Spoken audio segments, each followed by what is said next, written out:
இன்றைக்கு ஒழுக்கமில்லா வாழ்க்கை முறை, ஆரோக்கியமில்லா உணவு பழக்கங்கள், மன அழுத்தம் உள்ளிட்ட பல காரணங்களால் ஆண்கள் பலவிதமான பாலியல் பிரச்சனைகளுக்கு உள்ளாகிறார்கள். அதனை சரி செய்வதற்காக கண்ட கண்ட மருந்து மாத்திரைகளை எல்லாம் உட்கொண்டு தங்களுடைய ஆரோக்கியத்தை மேலும் கெடுத்துக் கொள்கிறார்கள். இயற்கையாக கிடைக்கக்கூடிய உணவுகளை உண்பதன் மூலம் இழந்த ஆண்மையும் நம்மால் மீட்டெடுக்கவும் முடியும், எந்தவிதமான பக்க விளைவுகளும் இல்லாமல். குழந்தையின்மை பிரச்சினை அதிகரித்துவதில் ஆண்களுக்கும் பங்கு உண்டு. இல்லற வாழ்வில் ஈடுபடுவதிலும் விந்தணுக்களின் குறைபாட்டையும் சந்திக்காமல் இருக்க விரும்பும் ஆண்களுக்கு கற்றாழை ஏற்றது. கற்றாழை இயற்கை தந்த வைகரா என்றே சொல்லலாம்.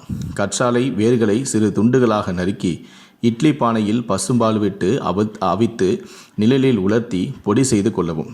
தினமும் பாலில் ஒரு ஸ்பூன் தூளை சேர்த்து சாப்பிட்டு வந்தால் ஆண்மை பலமடையும். கற்றாழையை பயன்படுத்தும் போது 7 முதல் 8 முறை தண்ணீரில் கழுவ வேண்டும். அலோனின் என்ற வேதிப்பொருள் இருப்பதால் கழுவாமல் சாப்பிடும்போது வயிற்றுப்போக்கு ஏற்படவும் வாய்ப்புகள் உண்டு. பெண்களுக்கு ஏற்படும் வெள்ளைப்படுதல், மேக நோய், மூட்டு வலி கூட இந்த கற்றாழை உரிய பொருட்கோடு பக்குவமாக சேர்த்து சாப்பிட்டு நிவாரணம் அடையலாம். இன்னும் பல மருத்துவ பயன்களை உள்ளடக்கிய இந்த கற்றாழை சாறு பல்வேறு விதமான மருந்துகளிலும் பயன்படுத்தப்படுகிறது.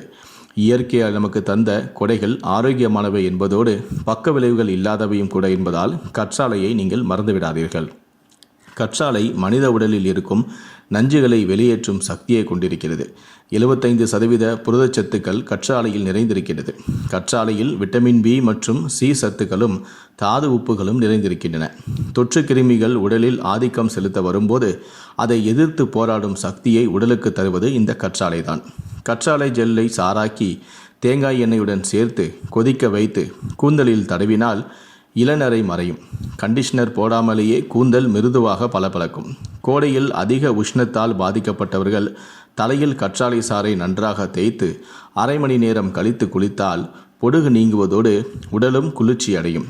கூந்தலின் வளர்ச்சியும் நன்றாக இருக்கும்.